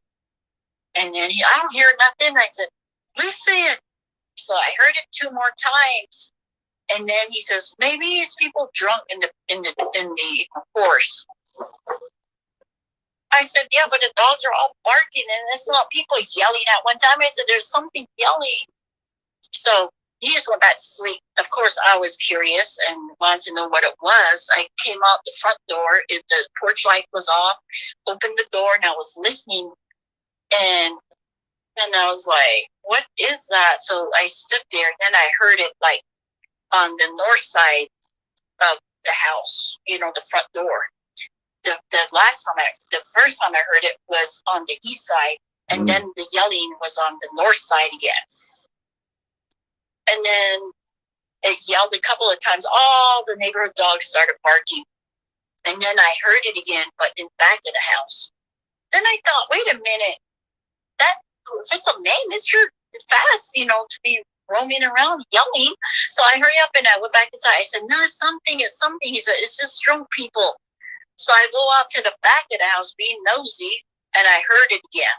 That was it for me. I locked all the doors and I stayed in the room, and I told him, I said, if something busts through those doors, I said, I'm going to go behind you and make sure it's going to take you first. I said, yeah. And then the next day, we have a door on our room side because there's like a little patio on our side of the room. I went and moved my big dresser and I blocked that door with it. Good. My husband was telling me, why did you do that? If there's a house fire, how are we going to get out? I said, there's a window right there. Move that big dresser, and then we're going out that window. Yeah, there you go. Yeah, so I told the kids, I said, don't sleep by the window. So I was telling them, my son seen it. So now everybody, in their rooms, they don't have their beds or nothing by the window. Good. It's away from there, because you never know. You Yeah. know, if I seen it walk by, by the window, then. Yeah, always take your precautions first. And at night, I'm always the first one to turn on all the lights. Good. And Hey, my husband is fine. Huh? Do you have ravens or crows around there? Crows, yes. Are they in a distance, or are they at tree line, or do they come close to the house yard? I usually see them like in the distance. They don't usually come in the yard. And then we've seen some red-tailed hawks too. Every now and then. Yeah, those two hunt together pretty much. And we've seen, I think, 2 dead red-tailed hawks, like on the main road. Also, but we hardly see any crows around here. But mostly on the main roads, like the main highway. Where were those red-tailed hawks? What road was that? To your house or somewhere else? Yeah, it's like towards the house, like on the main road. I think it's 171. Were there any skid marks or tire blown outs around that area? I don't think so. Okay. It was just kind of like the feathers were all torn out, but they were laying, like across the road. And the first one was a real big one. I mean, it was big. It was the red-tailed. It was a big bird. The second one, it looked like it was a smaller one, but I don't know how it died. Actually, you can't tell. I don't think it was hit by a car. I don't think it was. I mean, it would fly off, before the vehicle, would, hit it. Yeah, Bigfoots use those creatures. They also use like pig and things like that. And it's to lure other prey, to kill other prey also. Yeah, and this was right on the main road. Yeah. Back in 2020, towards Walmart, by the tree line, it was so weird. It was like every maybe 2 to 3 days, you would see those like hogs, the black hogs. Yeah. And they'll be laying on the side of the road, like here and there. Yeah. And then one time I got off work at 10. I went home. I saw that hog laying there. It was a big hog. Yeah. I was laying on the road. I went home. I grabbed some stuff, and my husband got off at 11, so I had to race back. I went back, picked him up. As we were coming back, I was looking towards where that hog was. I was going to tell him, that big hog, there's a big hog right there. So I looked at my husband and I said, there was a hog right there. And then, where? I said, right there. And then we turned around and I said, right there, see where all that blood splatter is? He said, yes. I said, there was a big hog right there. Just a little while ago. I said, now it's gone. And then he said, probably a lion, took it. I was like, oh, whatever. So then we came home. And then the next day, I dropped him off. And then later on, I think he only worked for about 3 hours. I picked him back up. We were coming back towards Mannytown. And I said, look, the hog is down there, because we parked. I wanted to see where the hog was. So we parked, and I said, look, something dragged the hog down there and half of the stomach or the insides was all torn out, like something was eating at it. And then we just left. And then there was another hog a little ways from there. It was a smaller one. And then the day after that, the little hog was gone. And it was just in that little area right there. I don't know how many hogs were just laying on the side of the road. Yeah. The next month, then they would be gone. I mean, they were big hogs too. Yeah, and you know, that splatter, those are the things I was talking about, like skid marks and cars and but the Bigfoots will we talk about that also in the DVD, that and how the Bigfoots will use game from hogs, deers to raccoons to turtles, you know, to try to get people to wreck. Yeah, I was thinking about that too, because when I didn't, before we even started talking, my girls and I were coming back from Mannytown, and I went from the right side to the left because, you know, it was like a big dip on the right side. I didn't want to go, you know, in it. So I went from the right to the left. When I hit the left, I didn't see anything. I didn't see anything on the highway. But when I proceeded to go back to the right, all of a sudden, you know, the tire blew, like boom, like loud. And I'm like, this was like about maybe between 3 and 4. And we were coming back from Mannytown, and it was getting dark. And I got out. We got out of the car, and I told my daughter, I said, I think we blew a tire. So and it was making that, you know, sound. So we got out, and it actually, something had punctured like maybe a quarter-size hole in the tire, but we couldn't find anything, you know, around there. Like it would be in the tire, or it would still be, you know, sticking out of the tire. Yeah. But it was just a hole. So, good thing there was a lady driving by, so she helped us. And then the 3 officers stopped by. They put the spare on, and then we came back. But by that time, when they did that, it got dark. Yeah, so and I told my husband, I showed him the tire. They looked in it. There was nothing rolling around in the tire. There was just a big old puncture hole. Yeah, I mean, that part was a Bigfoot trying to get you to pull over, to stop. But when these things happen, we also have to look at what else happened to prevent you from danger. So we know that you got punctured, and those are traps that Bigfoots use. But as soon as that happened, you had another car pull up. You had police, 3 cruisers pull up. You had multiple people helping you. So nothing was supposed to happen to you. Yeah, I didn't see anything on the road, you know, to make that big hole, you know? Yep. And after we started talking about all that, and I think back to it like, wow, maybe that's what happened to us, my girls and I. Yep. As when I bought that tire back here, my husband looked at it, and there was nothing sticking in it, nothing, you know, inside the tire whatsoever, nothing. Yep.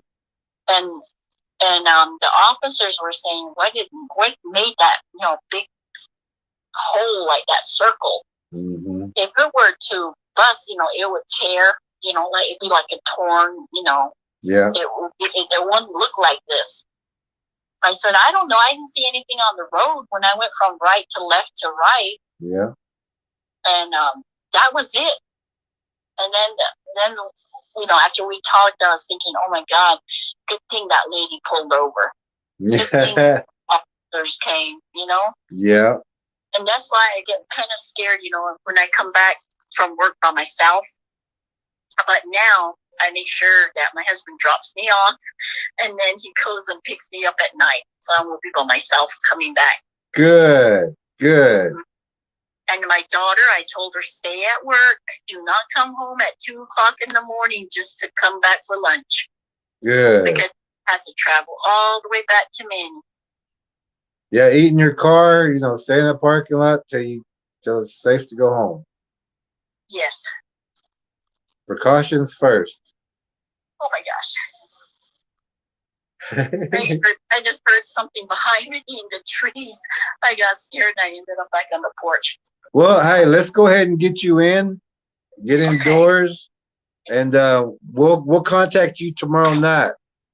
Okay, that sounds good. Yeah, you be safe and get indoors, and you know, get everybody safe, and once you're secure, enjoy your night. All right. Well, thank you. And yes, I'll talk to you again tomorrow. Great, because we love the information that you share. Okay. All right. Good night. All right. Have a good night. You too. Bye-bye. Bye. That was another individual, a mother. She has some ongoing activity right now. She has been using some of the techniques that we've been sharing, and she's located possible hazard areas, even at her work, around her home. She knows what to look for now, and she's informing her family and friends. So everything that we share here is very important. And like we talk about, you don't get this information anywhere else. We're talking live. We're answering the questions live and helping with techniques. We got another caller that we really need to talk to, actually two that we need to talk to, and then we are going to show some clips of the DVD of the Bigfoot documentary. You're going to want to see some of that. So let's try to give our other friend a call again. She is a tracker and a grandmother in Alabama who is having ongoing activity. And we've been trying to connect with her, but we've also been very busy. But hopefully we can get in with her tonight, give her another call. And if not, we need to call and talk to another guy to update, and then we will get to the clips from the documentary film, the Bigfoot documentary, Oklahoma Bigfoot Predator Watch, Antlers, and surrounding areas. We will try her again later or talk with her on Facebook. We need to contact another person for an update.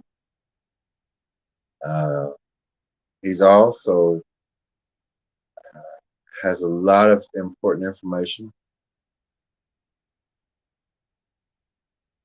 And not only will you want to listen to what he has to say, but right after that, we are going to show some clips of the documentary film, the Bigfoot documentary. You're going to want to see some of that.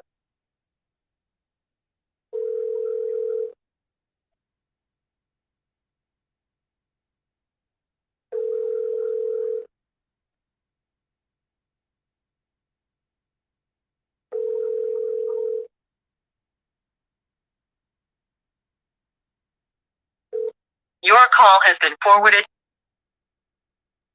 Okay, we've tried our friends, and that last person was supposed to be available. Actually, both of them were supposed to be available. We do understand, like they understand with us, situations do arise, and sometimes you just can't make it to the phone right at that time. So what we're going to do now is show a few clips from the Bigfoot documentary. This is an educational documentary. It's not entertainment. The information that we share on this has already saved lives. It's already deterred Bigfoots. The information on this documentary film will save your life also The information is very important, and it has information for everybody. Everybody needs to know uh, everything that's on this documentary, and it's been compressed to, I believe, an hour and 45 minutes. Um, you may hear it sound like it's robotic kind of talking, but it's only because we cut out all the, the breath, the air, and things like that to try to get as much information into as possible. And just cutting out those little taking breaths, opened up about 25 more minutes of information that we could get to you.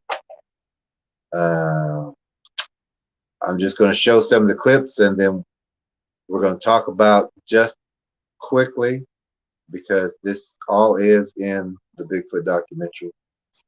This is the only place that you'll see anything like this. So let's start off with just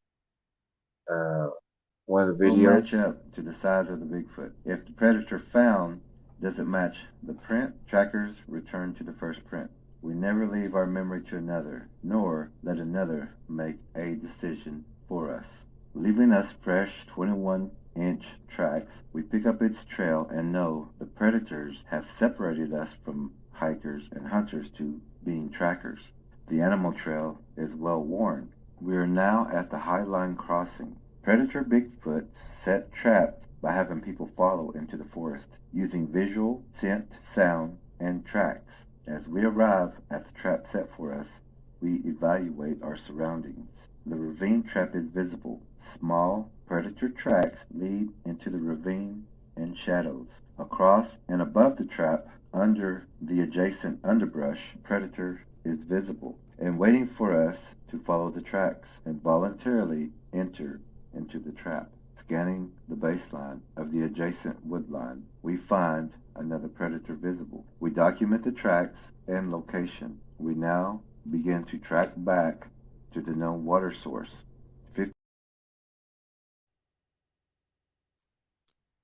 That part of the clip was to show you that Bigfoots do recognize hunters, hikers, campers, picnickers, swimmers, fishermen, to trackers, to people who hunt Bigfoots or track Bigfoots. We're not the only ones who do track and locates. There's a lot of people that we know who track for missing people. They know about the Bigfoots. They know the risk. But it's you, the viewers, who don't know all this information, who these Bigfoots will turn you around. They will chase you in an opposite direction.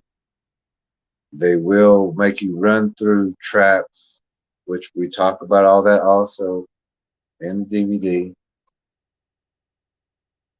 But this trap was set for us. I was tracking with Tracker M, another gentleman out of Southeast Oklahoma, very good tracker who sees what people need to see. But when we was out there, the Bigfoots finally decided that we were not hunters and we were not game sport people. We let the deer go by. We let the wildlife go by. We stayed with the tracks, and we knew we were right on their heels, and they knew we were right on our heels, or their heels. So they led us down to a ravine, and hoping that we would go into the trap voluntarily, which we did not. We recognized it. We recognized their traps and how they work and how they set up to try to capture prey, capture people. So we removed ourselves from that situation because we did have other things to do, and we did not come out there to hunt and kill Bigfoots that day. We just come out to do a track and locate, and we did exactly that. Now here is another. Actually, I want to play that one more time because a lot of people didn't understand. May have just came on, but this is us tracking some Bigfoots through a friend's area who doesn't believe in Bigfoot, or actually who has never seen a Bigfoot. He does have stories, but we were tracking on his land, and he did not know that these creatures and predators were on and in his area. But I'm going to play this one more time because it does show that we were being led down into the ravine. And people will get led down into these ravines and into these traps. But in the Bigfoot documentary, we show you what the traps look like, where they're at, what to avoid, and how to deter the Bigfoots. I'm going to play it one more time, and then we're going to go on to the next. I got like 3 or 4 clips now that you need to see. Will match up to the size of the Bigfoot. If the predator found doesn't match the print, trackers return to the first print.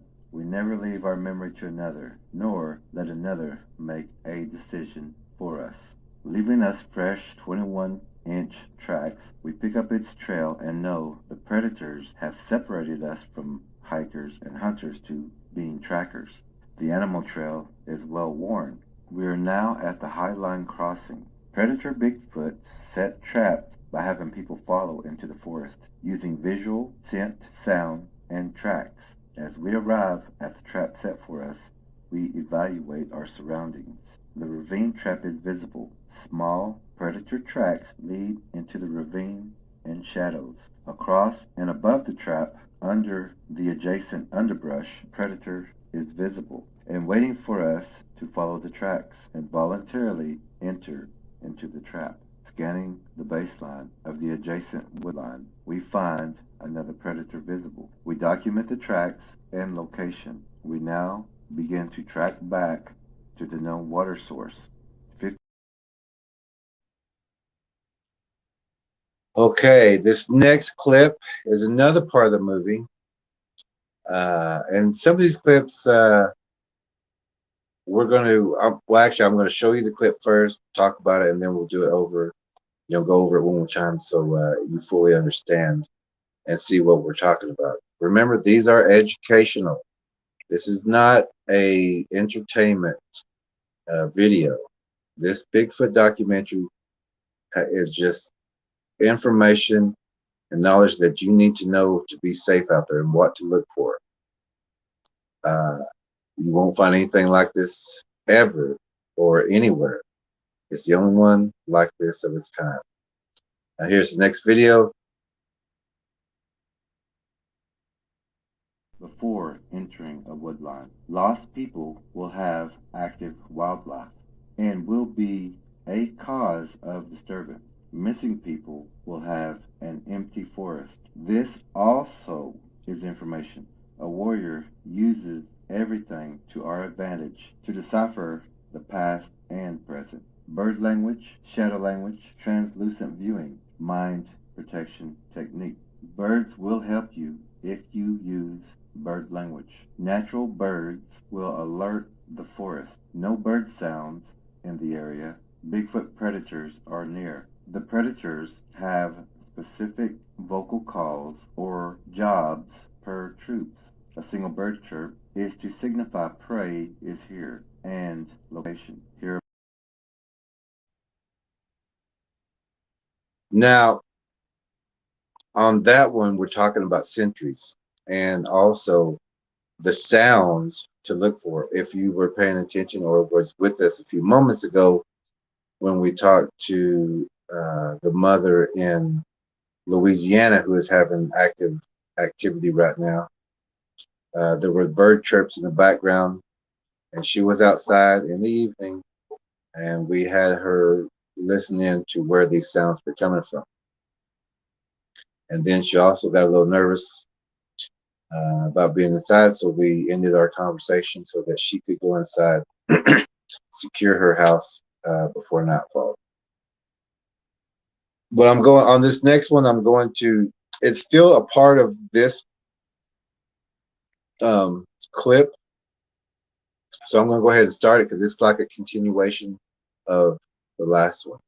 Are near. The predators have specific vocal calls or jobs per troop. A single bird chirp is to signify prey is here and location. Hear a bird, find a bird. When predator Bigfoots take people for food. There are other predator Bigfoot that are sentries or watchers in every troop. There are different types of sentries. The sentries inform the troop if all is clear to take and to release. The sentries, for the ones who took a person, wait for other people to run into the forest. The predators wait for search and rescue teams. Each person who enters the forest is picked by a predator to watch or eat. Tracker. Now, in that part of the clip, we're talking about the different sentries that the Bigfoots use. There's so much information in this video that one little bit of information is going to lead us to another one, but we cover that in the DVD. But we talk about different sentries, that there are different sentries in all Bigfoot troops, all Bigfoot hunting groups. When a person is taken, those sentries are waiting to see if anyone else comes chasing after that person. There are sentries who wait for search and rescue. Every person who enters into the forest is a potential meal for a Bigfoot. And the amount of people that come into the forest after a missing person is picked by a Bigfoot individually. So they're never alone.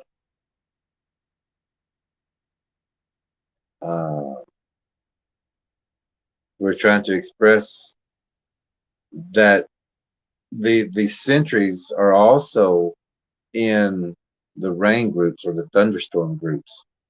The groups of Bigfoot thunder, the groups of Bigfoot called lightning, and the groups of Bigfoot called rain. But there's also groups of Bigfoots called shake and earthquake, typhoon, hurricane. Those are different groups, and you'll find these also in rain areas, unless you know that they are Bigfoot groups and you can deter them from your areas, which I do recommend deterring all Bigfoots from your areas. You do not want predators in your areas. Now, this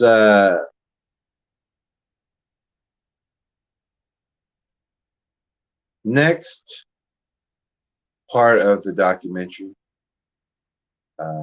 we've talked about what we call bridges.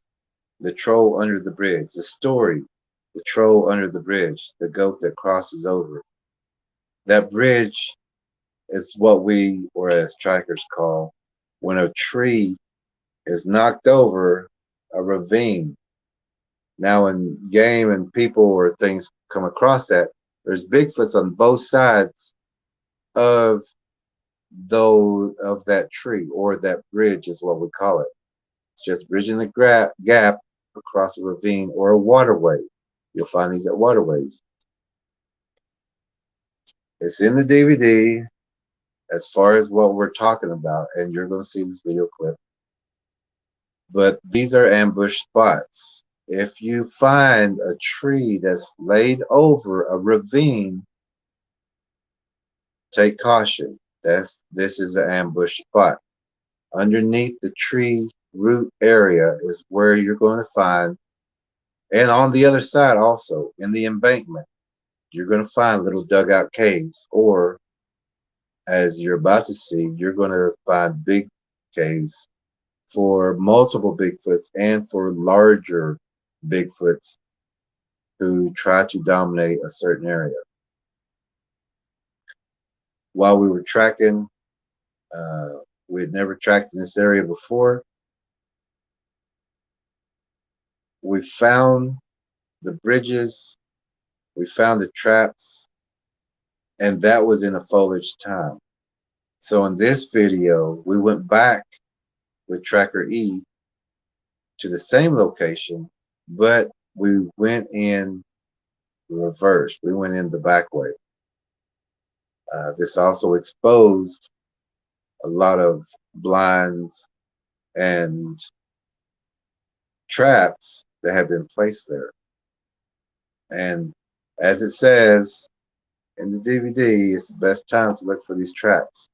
It's the fall and the winter times.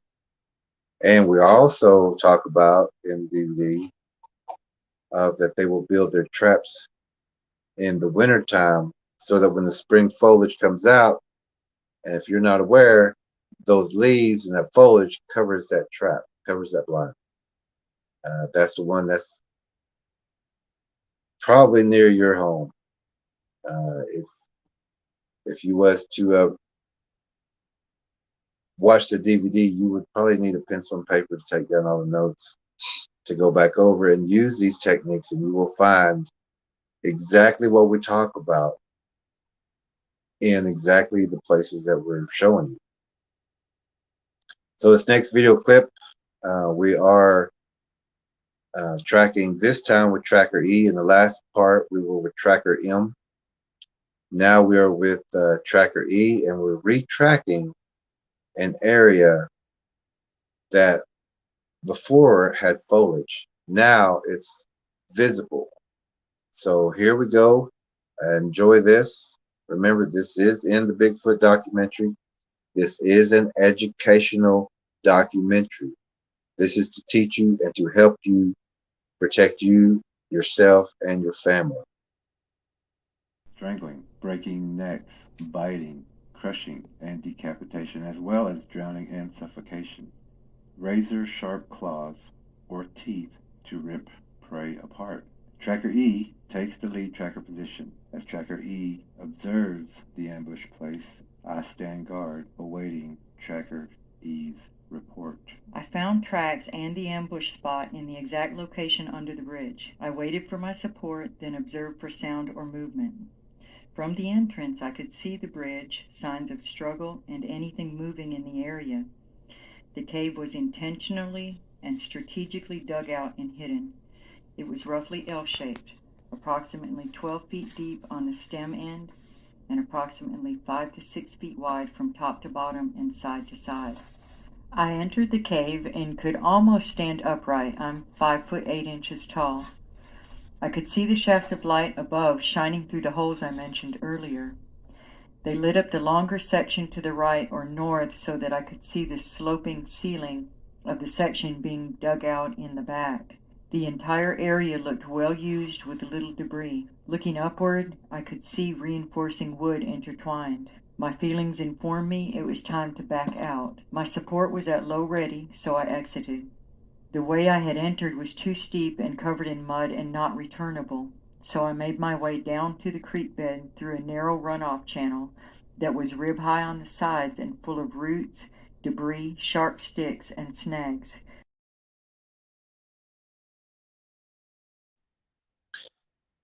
Now, in that part of the video, we were in a dangerous location, but we are experts.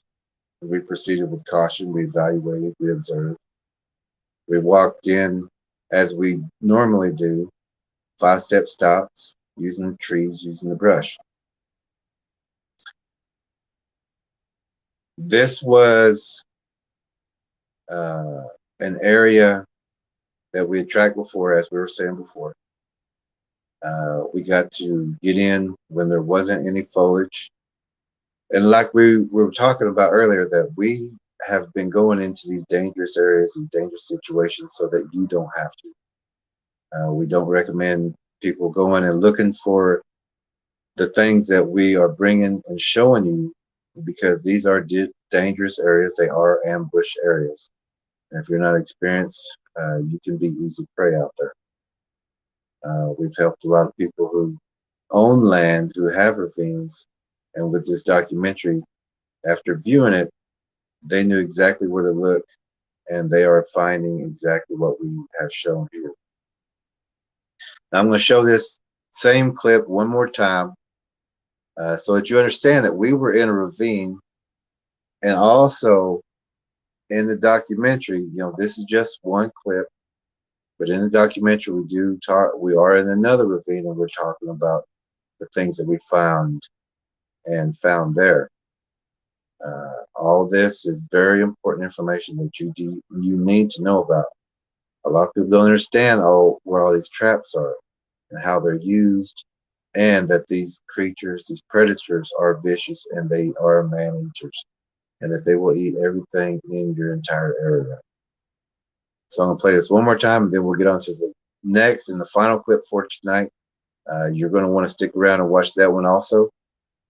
It's very important, as all the clips. And then from time to time, we will be doing some more clips of the film. To tell you again about this clip is that we are in a ravine. We tracked some Bigfoots in this area. We followed the tracks down into the ravine cautiously, because we do know that ravines are traps. And in the DVD, we do talk about that also. These are just small clips. They are educational. They are not the entire film. And also that when these clips I just took from the television. So if it's not like this in the film, it's perfectly clear and everything. I'm just filming with what I'm to show you a few of these clips. So the film is perfect. It's great. Very good visuals on everything that we're doing. So I'm going to show this clip one more time, and then we're going to get on to the final clip, and we will close for the night. Strangling, breaking necks, biting, crushing, and decapitation, as well as drowning and suffocation. Razor-sharp claws or teeth to rip prey apart. Tracker E takes the lead tracker position. As Tracker E observes the ambush place, I stand guard, awaiting Tracker E's report. I found tracks and the ambush spot in the exact location under the bridge. I waited for my support, then observed for sound or movement. From the entrance, I could see the bridge, signs of struggle, and anything moving in the area. The cave was intentionally and strategically dug out and hidden. It was roughly L-shaped, approximately 12 feet deep on the stem end, and approximately 5 to 6 feet wide from top to bottom and side to side. I entered the cave and could almost stand upright. I'm 5 foot 8 inches tall. I could see the shafts of light above shining through the holes I mentioned earlier. They lit up the longer section to the right or north so that I could see the sloping ceiling of the section being dug out in the back. The entire area looked well used with little debris. Looking upward, I could see reinforcing wood intertwined. My feelings informed me it was time to back out. My support was at low ready, so I exited. The way I had entered was too steep and covered in mud and not returnable, so I made my way down to the creek bed through a narrow runoff channel that was rib-high on the sides and full of roots, debris, sharp sticks, and snags. Now, also in the DVD video, we talk about that last scene where there's all these prints that are in the mud. We explain why they're there and how those prints got there, and how the Bigfoots use the digging out, or the mud that they dug out from their traps or ambush spots, and they will throw them up onto the ravine wall, and they'll also scrape that ravine wall to make it steeper. Then that mud they'll throw up on the wall to where there's an escape route, so that when the prey comes up trying to escape there, they're just digging and sinking in mud and sliding back down. That is also in the DVD. All this information is just more information than people will ever give you, and there's more information than just what we're showing you. Now, this last clip, I'm going to let it pretty much speak for itself, and then we will go over it, and then we'll show it one more time. So here's the last clip of the night. We do have more and more things that you need to see. To purchase the Bigfoot documentary, it is in the comments. It's also in the description. You do need this video for yourself and your family. So with the last clip coming on, I'll show it first, and then we'll talk about it. Physically, your feelings and senses will tell you where the predator is located. If the predator is behind you, you will feel the hair on the back of the neck. If the predator is on the right or left, goose pimples, shivers, or wind will be on.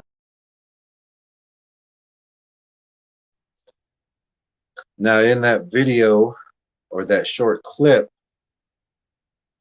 that was a Bigfoot that was in the tree, and we scouted that area for 2 hours before we even went in into the forest. We stayed at the tree line for 2 hours observing. There's more things that we did observe. But in this one video, it's a Bigfoot that broke its camouflage, I guess you would say, because it started moving. It's a juvenile, and there were more there, but this was the most visible. It was the most visible that we could get to you, because the other ones were pixelated. They were right next to this one, but you, unless you have a trained eye, you wouldn't be able to see it. And we did not want to waste your time or our time trying to show you those other Bigfoots. But they are in the video. If you want to break it down, they're there. But so I'm going to show you this video again for the last time. This is in the DVD, the Bigfoot documentary. It's a educational, knowledgeable film. It's not entertainment. We're not here to even talk about ourselves in the video. We're not going to waste time with landscaping. Every section of this video has important information and knowledge that you're not going to find anywhere else. There's no one that can give you this information that we are giving to you. No one's going to show you, or, you know, like we are. We're showing you a Bigfoot right here. There are more Bigfoots in this area, in this film, but unless you have a trained eye, you're not going to really see them unless you're with us and we point them out to you. We didn't want to do circles and arrows and things like that. We gave you the clearest visible images of these creatures, and there are other Bigfoots in this video. But we're going to show this one more time, and then we're going to close for the night. We're going to get our guests back on again tomorrow night. We will contact them in just a moment and let them know that we did not or was not able to connect with them.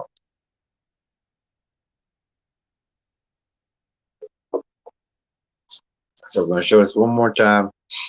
Remember, this in the video or in the DVD, it's more stable. You know, this is just me showing you some clips from the TV. I'm just giving you some clips of what you will see in the Bigfoot documentary. Remember, it's all educational. So through the whole thing, I'm just giving you important knowledge that you need to know. You're going to see that we didn't waste any time on opinions or things like that. We give you all the facts. We give you the origin, DNA. In this film alone, you're going to see multiple Bigfoots, translucent Bigfoots that we've gotten captured for you. People talk about getting a body. Well, we know people who's gotten bodies. We know people who's had altercations like that. We know people who survived things like that.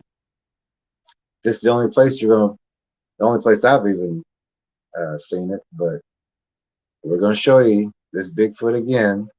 It's in the tree, and you're going to see it breaks the protocol of, stealth and camouflage. Only because we sat in that tree line for 2 hours. It was almost about that end of that 2 hours that they started moving. And then that's when we made our pathway and then trackway through there. So we'll show it to you one more time, and then we'll close, and we will see you tomorrow night at 7 p.m. Central Time Zone. We will get those updates for you and another guest who may, if we can get, well, we've got a couple scheduled. We just want to get you the very best ones that you need to know and to listen to right now. So here we go. We're going to show you the Bigfoot again one more time. It's in the tree. Remember, I'm holding it with a, just to show you this clip, I'm using the phone, but in the film, it's perfectly steady. It looks better than this. This is just a clip I took off the TV with my phone just to show it to you. But here's that Bigfoot again. He's in the tree. I don't know if any other documentary will show you these creatures. But we have, like I said, translucent, different types of Bigfoots and things like that. So here we go. Physically, your feelings and senses will tell you where the predator is located. If the predator is behind you, you will feel the hair on the back of the neck. If the predator is on the right or left, goose pimples, shivers, or wind will be on. And that was just a quick clip of the Bigfoot, or one of the Bigfoots that we captured on film. People always talk about a body. If you want a body, there's plenty of Bigfoots and antlers in surrounding areas. That was one way of getting you proof of these creatures, these predators that are lingering, hunting, and stalking homes and residential areas, towns and cities. No one else will show you that. So I'm going to show you one more time, and then we're going to close. And everyone have a good night, and we will see you again tomorrow night, 7 p.m. Central Time Zone. Physically, your feelings and senses will tell you where the predator is located. If the predator is behind you, you will feel the hair on the back of the neck. If the predator is on the right or left, goose pimples, shivers, or wind will be on.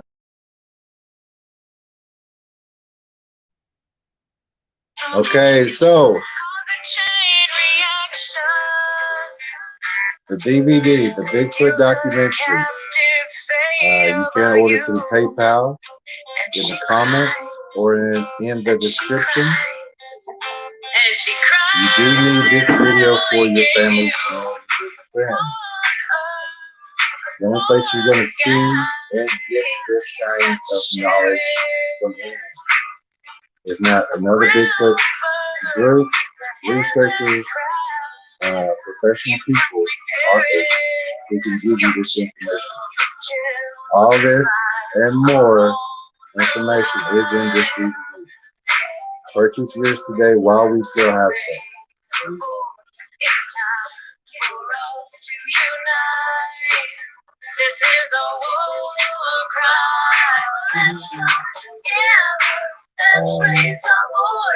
It is on Blu-ray also. Everyone have a great night. Your feelings and senses will tell you where the predator is located. If the predator is behind you, you will feel the hair on the back of the neck. If the predator is on the right or left, goose pimples, shivers, or wind will be on.